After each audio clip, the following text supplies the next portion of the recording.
國中情局資助嘅量子物理學家普特霍夫話，美國曾經從墜毀嘅不明飛行物體 UFO 中取出至少4種外星人。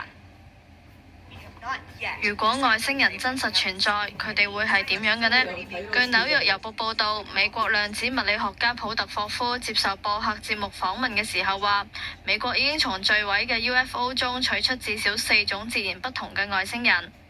又話有關任務要秘密進行，一旦公開相關資訊，例如 UFO 嘅墜毀地點，就可能對潛在敵對同競爭嘅國家有利。普特霍夫曾經喺美國中央情報局資助嘅研究項目中擔任科學家，亦都曾任美國國防部先進航空航天武器系統應用計劃嘅顧問，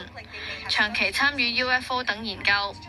佢喺節目中並冇詳述外星人特徵，但同佢長期合作嘅伙伴戴維斯，舊年喺秘密情報會議中引述內部報告話，美方從 UFO 嘅殘骸中取得4種外星人，都係有一對手腳，類似人類。分別係體型矮小、冇毛髮、有一對巨大黑色眼睛嘅小灰人，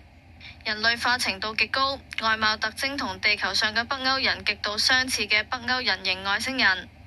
擁有鱗狀皮膚、長尾類似蜥蜴嘅生理特徵，以及類人四肢、可直立行走嘅蜥蜴人，以及外形神似巨大昆蟲嘅昆蟲人。其中北歐人形外星人同蜥蜴人都係人類大細，大約1.83米高。